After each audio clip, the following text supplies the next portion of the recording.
Donc aujourd'hui, on va commencer le cours concernant le module de biologie animale S2 sur les invertébrés. Avant, au début, on va commencer par une présentation du règne animal. Donc, ce règne animal est divisé en deux groupes, à savoir les unicellulaires, les protozoaires. Qu'est-ce que c'est que donc les protozoaires? Ce sont des organismes primitifs qui possèdent plusieurs formes et qui vivent dans tous les milieux. Et une chose importante que vous allez comprendre, c'est que toutes les fonctions sont assurées par cette cellule. Après, il y a les pluricellulaires, ce sont les métazoaires. Ces métazoaires-là, qui sont formés par plusieurs cellules, se divisent en deux, à savoir les diploblastiques qui possèdent deux feuillets et les triploblastiques, trois feuillets embryonnaires. Au sein de ces triploblastiques, il y a les célomates et les acélomates. Les célomates, ils présentent une cavité entre le mésoderme et l'endoderme, et les acélomates ne possèdent pas de cellome, absence de cellome. Au sein de ces célomates, il y a les protostomiens et les deutérostomiens. Donc ici, l'évolution, parce que vous avez fait un TP concernant l'embryologie et vous avez vu la gastrula. En bas de la gastrula, il y a un pore qui s'appelle le blastopore. Donc ce blastopore-là, il permet de distinguer deux lignées évolutives. D'abord les protostomiens. Le blastopore, il donne la bouche en premier lieu. Et chez ces protostomiens, le système nerveux est situé sous le tube digestif. Donc on les appelle des hyponeuriens. Ensuite, les deutérostomiens. Ces deutérostomiens, le blastopore, il donne l'anus en premier lieu. Ici, la position du système nerveux, il divise ce groupe en deux lignées. Les épithélioniens, c'est-à-dire que le système nerveux, il est associé à l'épiderme, tel que par exemple chez les échinodermes. Mais il y a une chose, ici on arrête pour les invertébrés, mais les vertébrés, ce sont des épineuriens. Le système nerveux est complètement dégagé de l'épiderme et il est situé au-dessus du tube digestif. Ça, c'est pour les vertébrés. Mais pour les invertébrés, on s'arrête aux épithélioniens. Voilà donc une classification et une présentation du règne animal qui est basée sur des caractères embryologiques. Et maintenant, on commence par les protozoaires. Les protozoaires, donc avant de commencer, il faut d'abord faire cette observation et regarder qu'un protozoaire, c'est une cellule. Mais ce n'est pas comme une cellule typique animale. Regardez là. On va donc essayer de faire une comparaison après entre un protozoaire et une cellule animale typique. Donc ici, vous observez bien qu'il s'agit d'une cellule, c'est la paramécie. Il s'agit d'une cellule avec sa membrane, ensuite le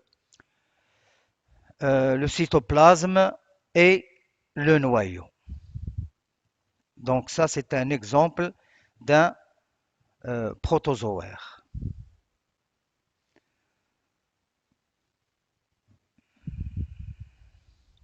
Puis, maintenant, on passe aux caractères généraux. Les caractères généraux de ces protozoaires. Autrement dit, une question se pose, quels sont les caractères généraux des protozoaires, c'est-à-dire de ces êtres unicellulaires? Ce sont des organismes unicellulaires. L'animal, il est formé d'une seule cellule. Ce sont des eucaryotes. La cellule, il possède un vrai noyau, membrane nucléaire, l'existence de la membrane nucléaire. Si on dit un vrai noyau, c'est-à-dire l'existence d'une membrane nucléaire, à préciser. Ce sont des hétérotrophes. Évidemment, ils se nourrissent des substances organiques. Dans la nature, on les trouve soit libres ou bien des parasites. C'est ce qu'on va voir en TD concernant le parasitisme. La reproduction, évidemment, il peut être sexué ou asexué, on va le voir après. Sexué, il fait intervenir les gamètes et asexué, il ne fait pas intervenir les gamètes.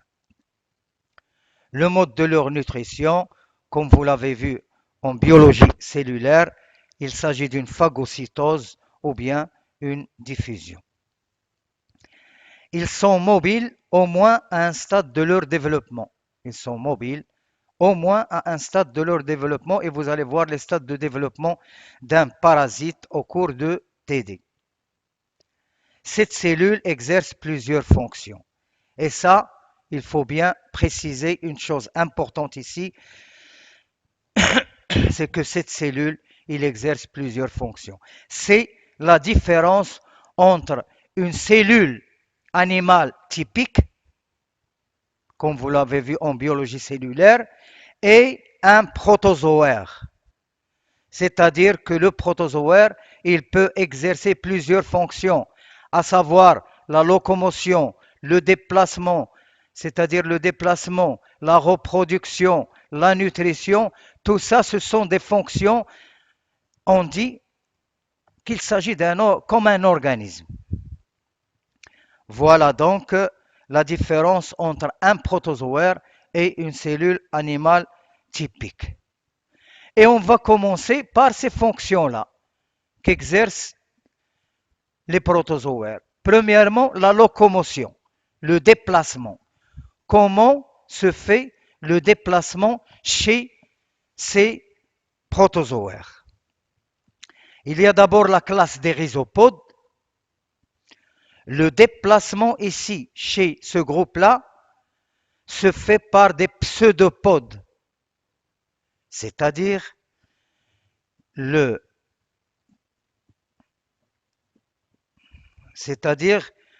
que le corps émet des expansions dans lesquelles se déplace toute la masse de l'individu. Et vous avez devant vous ici la structure d'un exemple qui est l'amibe, où vous trouvez ici le pseudopode, ectoblaste, endoblaste, la membrane plasmique, la vacuole contractile, la vacuole digestive, le noyau et une autre vacuole digestive. Ça, c'est l'amibe. Ça, c'est un genre de déplacement par les pseudopodes que vous voyez ici. Après, il y a un autre groupe, une autre classe, c'est les flagellés. Les flagellés. Le déplacement se fait par des flagelles. Et vous aurez en fin de cours des planches qui vont illustrer ces figures. Le déplacement se fait par des flagelles. Regardez le flagelle ici. Ces appendices, c'est-à-dire ces flagelles, sont longs, flexibles et contractiles qui ondulent sans cesse. Et l'exemple, c'est Trypanosome de Gombi. Ensuite, il y a les ciliés. L'exemple, c'est la paramécie. Le déplacement se fait par des cils vibratiles. Les voilà en haut, les cils vibratiles. Nombreux et courts, et ils couvrent toute la surface du corps.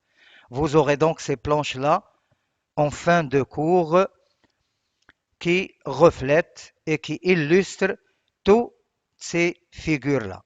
Voilà donc une structure de la paramécie où il y a les cils vibratiles, la vacuole contractile, vacuole digestif. Il y a deux noyaux, le petit noyau et le gros noyau, la gouttière orale, le pharynx, l'endoblaste, l'ectoblaste. Voilà donc la structure d'une paramécie. Donc ça, c'est un genre de déplacement. Regardez donc combien il y a de déplacements chez ces protozoaires. Les modalités de reproduction. Ah, ici, les modalités de reproduction, il y a plusieurs types de modalités de reproduction. Il y a la reproduction sexuée qui présente trois formes asexuées, c'est-à-dire qu'il ne fait pas intervenir les gamètes. Il présente trois formes. Quelle est donc la première forme? C'est la division binaire. Une cellule, comme vous l'observez ici, une cellule mère donne deux cellules filles.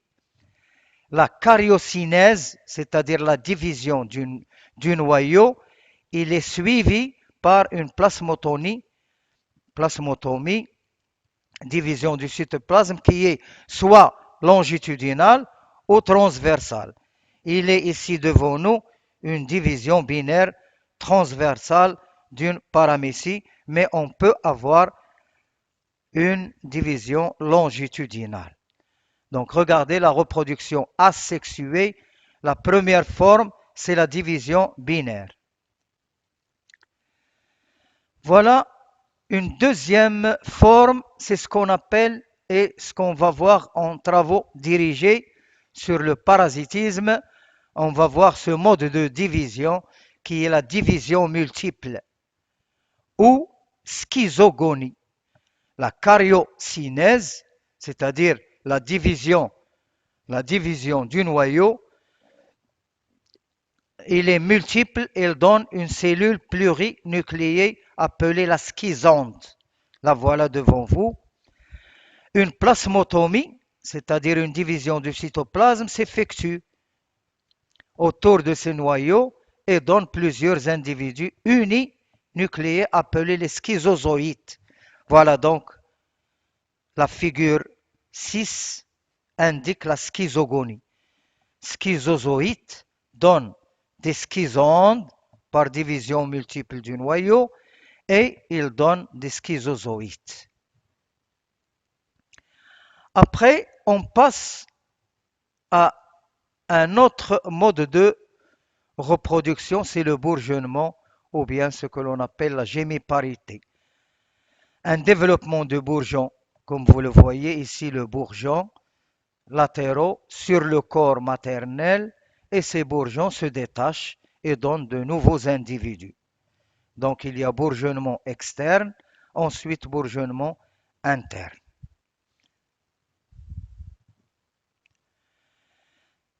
Ici, il s'agit de la reproduction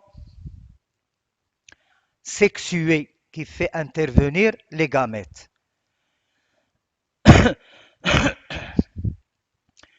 Qu'est-ce que c'est que donc la reproduction sexuée? C'est la rencontre d'une gamète mâle et d'une gamète femelle. C'est ce qu'on appelle la fécondation.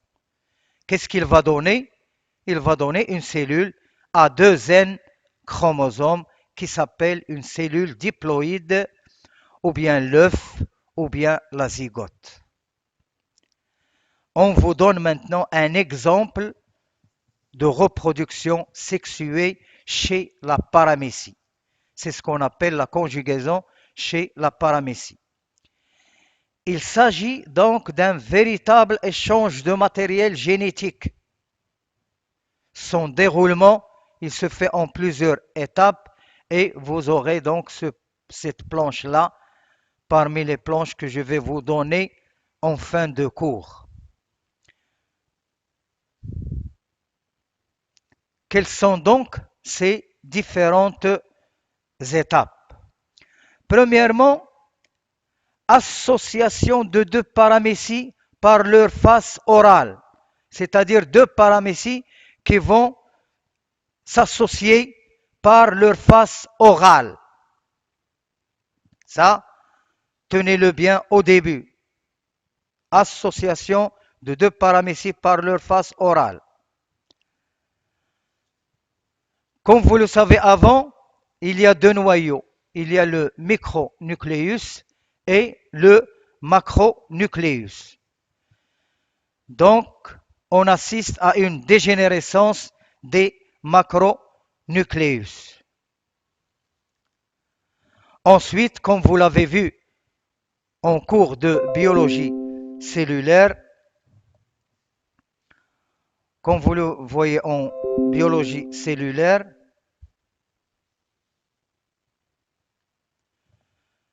quatre noyaux haploïdes.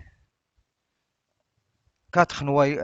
La méiose, d'abord la dégénérescence des macronucléus et une méiose du micronucléus, c'est-à-dire une division réductionnelle qui est suivie d'une division équationnelle. Après, quatre noyaux haploïdes vont dégénérer. Donc, qu'est-ce qu'il reste? Il reste un seul noyau. Ce noyau qui reste va se diviser. Le noyau se divise. Un des noyaux migre dans la cellule associée, d'où échange du matériel génétique. Et les deux noyaux fusionnent. Après, le noyau se divise en macronucléus et micronucléus. Évidemment, enfin, les deux paramécies se séparent. Donc voilà ce que l'on appelle la conjugaison chez la paramécie. Et il s'agit vraiment d'un véritable échange de matériel génétique. Voilà donc ce que vous aurez dans la planche correspondant à cette conjugaison. Voilà. Et maintenant, après les protozoaires, on va passer à un autre groupe, c'est celui des spongiaires. Qu'est-ce que c'est que les spongiaires? Donc d'abord, regardez cette figure-là qui montre une association entre des milliers et des milliers de spongiaires pour donner cette forme. Les spongiaires, c'est l'équivalent de ce qu'on appelle chez nous l'éponge. L'éponge. Si vous touchez l'éponge, c'est presque exactement comme si vous touchez ces spongiaires-là. Donc on parle des spongiaires ou bien les éponges. Comme vous le voyez ici, il s'agit des milliers et des milliers de spongiaires qui vivent associés et qui vivent dans l'eau. Donc, s'il s'agit des milliers et des milliers de spongiaires ici qui donnent cette figure-là, on va observer comment se présente un seul spongiaire. Un seul, j'ai dit un seul spongiaire. C'est ce qu'on a appelé ici l'organisation générale d'un spongiaire. Et voilà.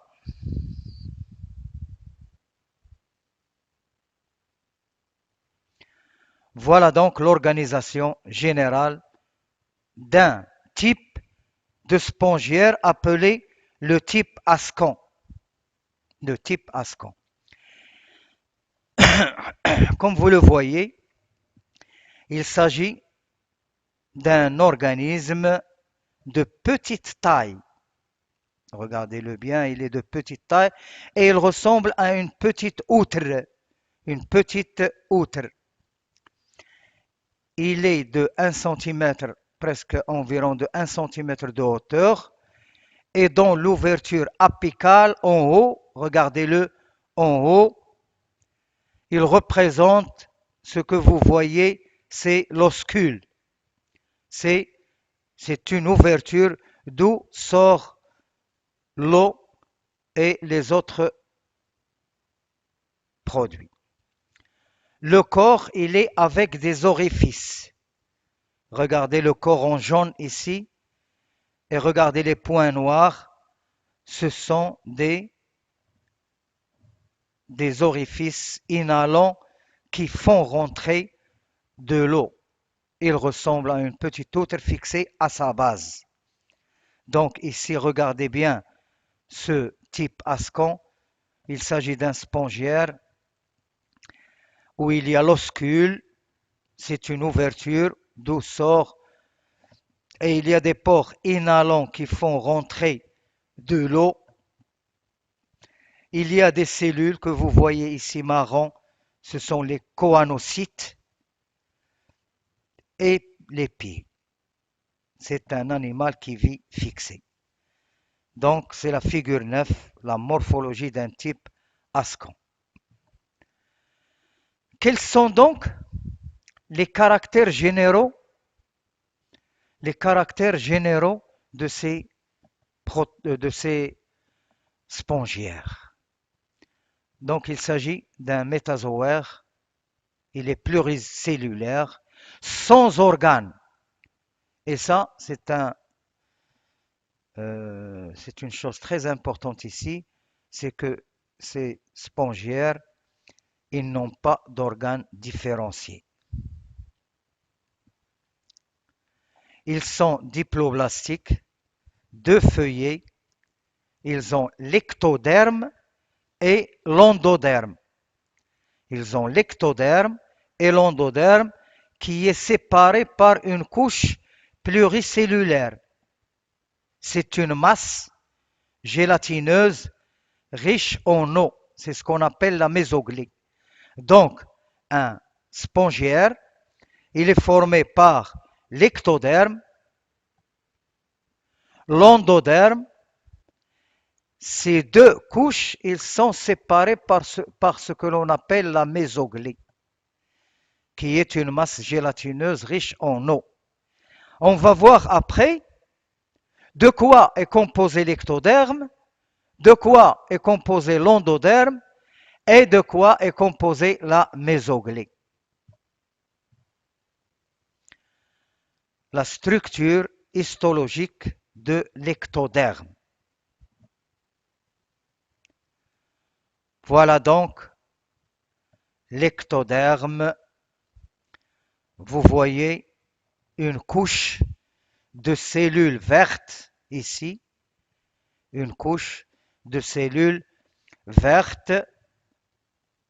C'est un épithélium simple formé de cellules aplaties et jointifs. C'est ce qu'on appelle les pinacocytes. Les pinacocytes, ce sont ces cellules vertes ici qu'on voit qui sont de votre côté gauche. C'est l'ectoderme. Et il est recouvert d'une mince couche. Regardez bien ces cellules, l'une à côté de l'autre, qui forment l'ectoderme et qui sont formées par des cellules aplaties et jointifs qu'on les appelle les pinacocytes. Donc ici, on va voir, donc ça, on a vu maintenant l'ectoderme. Il est formé uniquement de cet ensemble de couches que vous voyez avec des noyaux vert. Voilà. Entre les pinacocytes, entre ces cellules, il s'ouvre les parois inhalant d'où rentre l'eau. Donc, à notre gauche, c'est le milieu extérieur. Et à notre droite, ce que vous voyez en noir, c'est l'intérieur de l'animal. Et ici, c'est l'extérieur. Entre les pinacocytes s'ouvrent les parois inhalant, comme vous les voyez, suivis de canaux encadrés chacun par deux cellules tubulaires qui s'appellent les porocytes. Voilà les porocytes, vous les voyez en vert foncé, qui permettent la rentrée des aliments. Donc les aliments, ils viennent du côté extérieur que vous voyez blanchâtre, ici en blanc, et tous ces aliments, ils rentrent par ces pores et par ces porocytes-là vers le milieu, vers la cavité interne.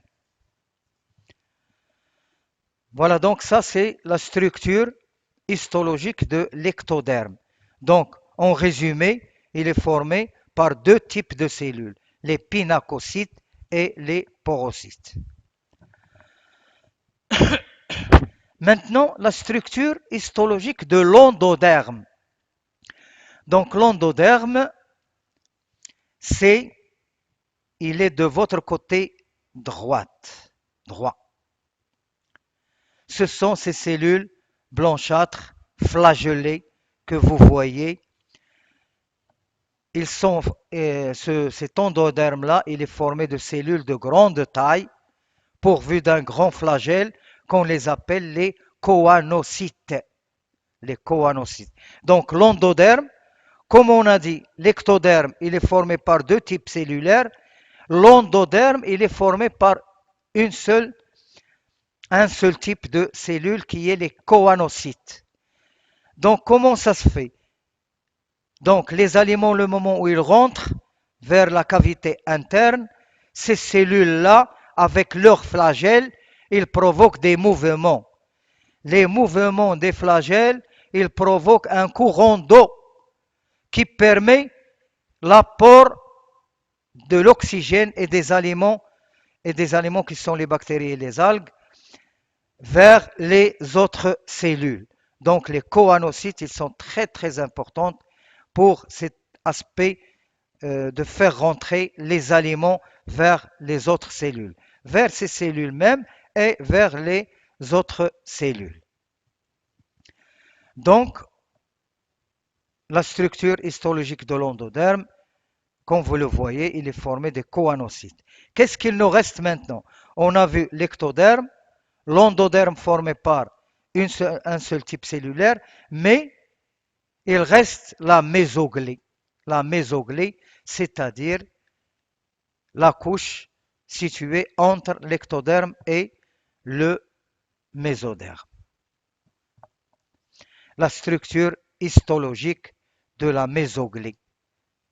La mésoglée, regardez là, il est entre ces deux types de cellules, entre les choanocytes et l'ectoderme. Donc, quelles sont les cellules qui constituent la mésoglée?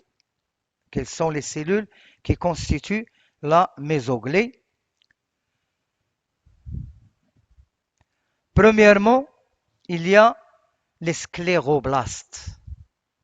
Les scléroblastes, ce sont des cellules qui élaborent des spicules. Les voilà, les spicules en bas, qui constituent un véritable squelette de l'animal. Ça, c'est le premier type de cellules qui constitue la mésoglée. Deuxième type de cellules, ce sont les amébocytes. Leur rôle, c'est la digestion des particules alimentaire. Après, les gonocytes. Évidemment, les gonocytes, ce sont les cellules sexuelles, c'est-à-dire qui donnent les gamètes mâles et les gamètes femelles.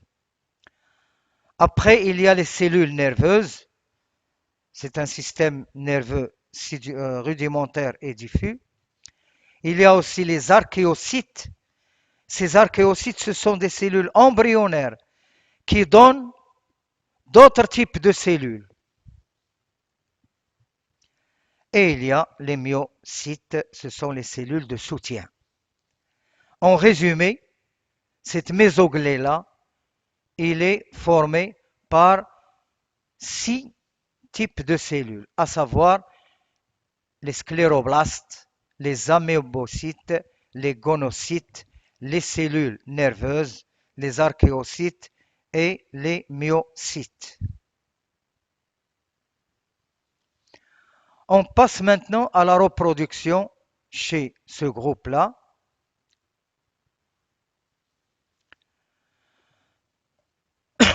La reproduction, il y a la reproduction sexuée qui fait intervenir les gamètes. On les trouve chez les éponges calcaires. Ce sont des individus gonochoriques, c'est-à-dire que les sexes ici sont séparés. Et chez les éponges siliceuses, ce sont des individus hermaphrodites, mâles et femelles en même temps. Il y a aussi la reproduction asexuée. Cette reproduction asexuée, il est de deux formes. Il y a un bourgeonnement interne et un bourgeonnement externe. Bourgeonnement externe, comme vous le voyez sur les figures, on assiste donc à des bourgeons qui sortent de l'animal et donnent des bourgeons qui vont donner d'autres individus. Et le bourgeonnement interne ici donne des formes de résistance, comme vous le voyez ici.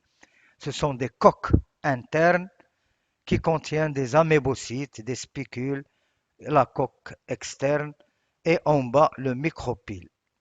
Tout cela, vous l'aurez sur le polycope que je vais vous distribuer en fin de cours. Le bourgeonnement interne, il donne des formes de résistance appelées des gémules. Si les conditions sont favorables, ces gémules donnent de nouveaux individus. Donc, deux types de reproduction, la reproduction sexuée et la reproduction asexuée. Voilà, maintenant ici, on va voir le mode de vie. Comment donc vivent ces protozoaires, ces spongiaires, pardon. Le mode de vie. Ces animaux, ils vivent en colonie, c'est-à-dire ensemble, et sous deux formes. Il y a la forme massive, comme vous le voyez à gauche, et il y a la forme arbustive à droite. Et ces animaux-là, on les appelle des porifères. Des porifères, ça vient du mot pore. Ils sont appelés des porifères. Pourquoi? Parce que la paroi du corps est perforée, comme on l'avait vu au début, par de nombreux orifices qui établissent une relation permanente avec le milieu extérieur et ils assurent l'apport de l'oxygène et des aliments. L'eau rejetée par une seule orifice exhalante, c'est ce qu'on avait vu au début de ce chapitre, qui est l'oscule. Voilà donc concernant ces porifères, ces spongiaires. Leur milieu de vie, évidemment, comme on a dit, il est aquatique, c'est-à-dire marin, ou bien dulcaquicole, c'est-à-dire dans les eaux douces. Et ce sont des animaux filtreurs. Comme vous le savez, ce sont des porifères. L'eau, il rentre. L'eau avec les aliments, il rentre vers le milieu intérieur. Ensuite, il est distribué par les flagelles des choanocytes vers les autres cellules et il filtre l'eau. Il filtre tous les aliments qui rentrent. Donc, ce sont des animaux filtreurs et sessiles. Sessiles, c'est-à-dire qu'ils vivent fixés. Voilà donc le mode de vie de ces animaux. Massive, arbustive, et ce sont des porifères. Retenez bien ces mots, porifères.